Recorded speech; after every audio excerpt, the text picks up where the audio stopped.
Hey everybody. I need you guys to go to my YouTube, like, comment, subscribe, and share. Comment on there. Let your girl know how she doing. Today we're going to be in Proverbs chapter 28. I just got off work, so I'm a little bit tired, but I'm going to deliver to my best ability. Anyway, again, we're always in this Bible. For me, you can use whatever version. I know each. We can do the King James version some days if you guys want. We can do whatever. I can interpret each. But we're going to be in Proverbs 28 today. Bear with me if I'm a little tired, but I got a summation for you guys. So we're going to get it. Again, Proverbs 28. And don't forget to go to my YouTube, like, comment, share, and subscribe. Drop some little questions on there. Just let me know what you want to know, and I got you.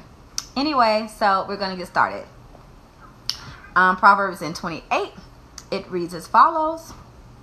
The wicked flee when no one pursues, but the righteous are bold as a lion. Because of the transgressions of a land, many are its princes. But by a man of understanding and knowledge, right will be prolonged. A poor man who oppresses the poor is like a driving rain which leaves no food.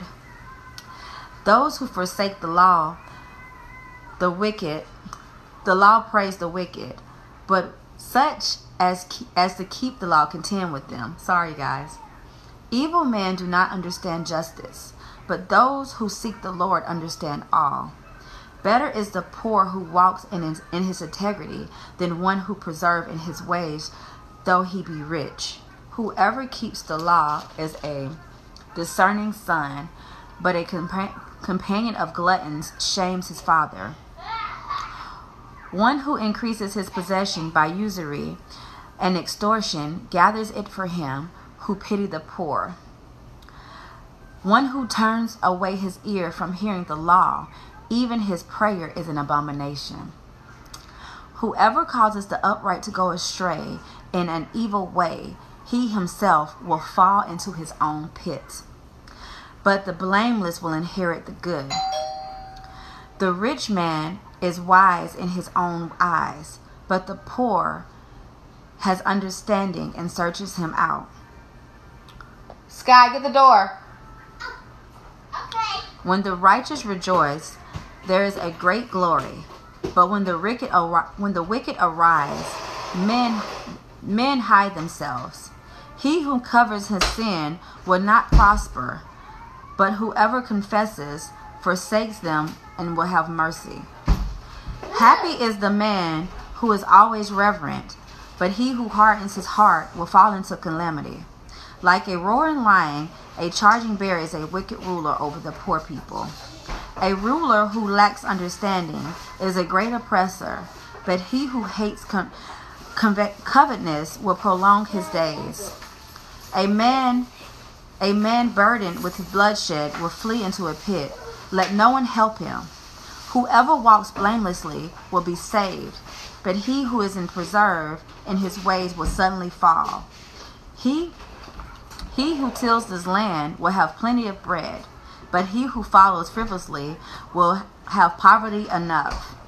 A faithful man will abound with his blessings, but he who hastens to be rich will go unpunished. To show parsley is not good, because a piece of bread a man will transgress. A man with an evil eye hastens after riches, and does not consider the poverty that will come upon him.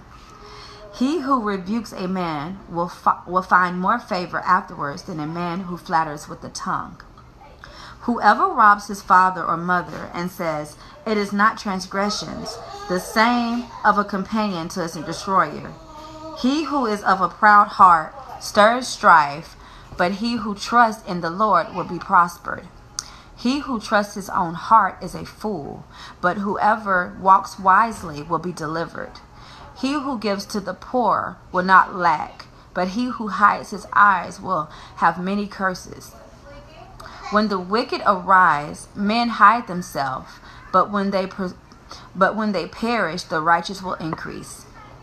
Okay, I'm finna unpack some stuff for y'all really quick. I have some keywords as always. My keywords for this summit. This is poor, covering sins, rebukes, evil, and humble.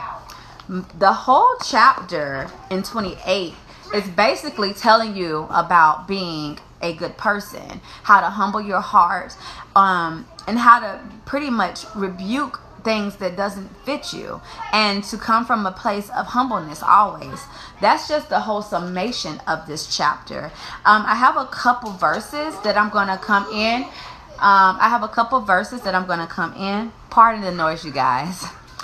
I have a couple verses that's going to stand out to me. I definitely want to hit on number 3, on verse 3. It says about a poor man who oppresses the poor is like driving rain with no food. It's like, how can you come from a place of poverty, yet you're still trying to hold someone else down? You can't continue to hold someone down when you're already down. When you're down, you can't go nowhere but up. So how can you then cast judgment on someone else for being down? We're both on the same level, so we both should try to level up together. Not even if it's not together, we should still come from a place of humbleness, because we both struggle. And in that struggle, we need to find the positive so we can build each other up. You can't see another homeless person cursing another homeless person for being homeless. That doesn't make sense. That doesn't make it make sense for me. We're already down, so we have nothing but up from here. And we already have the world putting stuff on us. So what sense does that make to come from a place of judgment when we are already down? You understand? I'm trying to make it make sense for you guys. It says, evil men do not understand justice, but those who seek the Lord understand all. I'm going to read it one more time to let it resonate. It says, evil men do not understand justice, but those who seek the Lord understand all. Meaning, you're so wrapped up in being hateful that you don't see the light. But people who come from a place of humility understand all. They can see clearly. In that case, I would pray that God takes the blinders off of your eye so you can see your ways, because everyone can be fixed. You're not too far from God's grace. Let's turn the page. Okay, so this hit me because I just read this one today.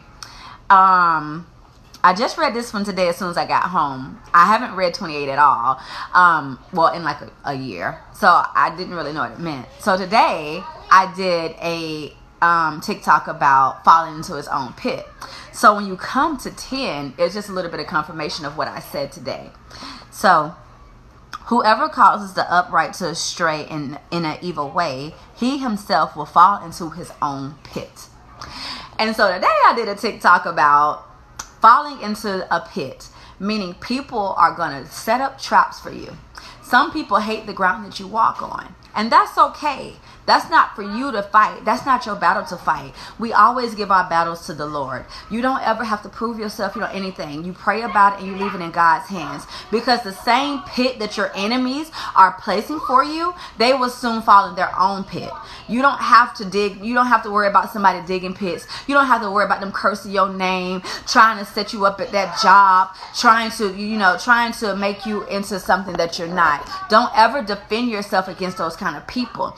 God will handle that. That same ditch that they're digging, they're gonna fall into that same pit. They're gonna fall into that same ditch. That's not your battle. If at anything you do, you pray, you fast, and you give it to God, because God will handle that. The enemy cannot defeat you. They will fall in that same pit that they made for you. Okay, here we go. Oh, okay, I got one right here on 13. That was verse 10 in chapter 28, you guys. So I want to go to verse 13, because verse 13 says, he who covers his sin will not prosper, but whoever confesses and forsakes them will have mercy. That was a good one. Hold on, let me go back to it so I can make it make sense to me. So hold on. I'm gonna make it make sense to myself, and then I'm gonna make it make sense to you guys. He who covers his sins will not prosper, but whoever confesses and forsakes them will have mercy. So we're all sinful beings. But to walk around and act like you don't, this is what I say, to act like you don't stink, to act like your stuff don't stink, to act like you're not sinful is what makes it bad. But when you know that you're sinful and you can confess that you're sinful, God's like, that's my child, that's my girl, that's my little boy. Like, they know they're wrong. So every day I ask God to forgive me of my sins, known and unknown. Because sometimes I can sin and I'm like, girl, you know you shouldn't have did that. Okay, let me go to God real quick. But some days I sin and I don't know I sin. Some days I can curse someone and not know I cursed them. Just in a way of being human. So once you know that, you can fix that. Change only happens when you can admit it. Because you can't change something you don't admit to. You won't change things that you won't admit to. You gonna always think your stuff don't stink, and you gonna always think it's someone else. But when you can come from a place of humility and be like, dang, I shouldn't have said that today. I was kind of wrong. I sinned today. I have this saying where I say I tripped and fell into some sin today. I tripped and I fell into some sin. God, hey, your girl needs some prayers because I tripped and fell into some sin. You knew God. You knew the day was going to happen, right? So you knew your girl was going to run into this. So I wasn't strong enough to make it today, God. Your girl needs some prayers and your girl needs some forgiveness. So I'm very truthful with myself. That way I can continue to change. Christian!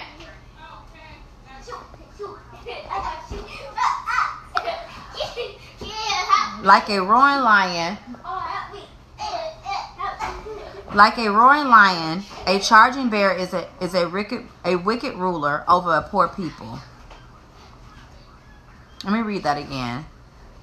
Like a roaring lion and a charging bear is a wicked ruler over poor people. Okay. That's like a dictatorship. And if we want to put it into today's version, that means people, like how we're free in the United States and we can do and live how we please. A lot of people don't have that because they have roaring lions being over them, meaning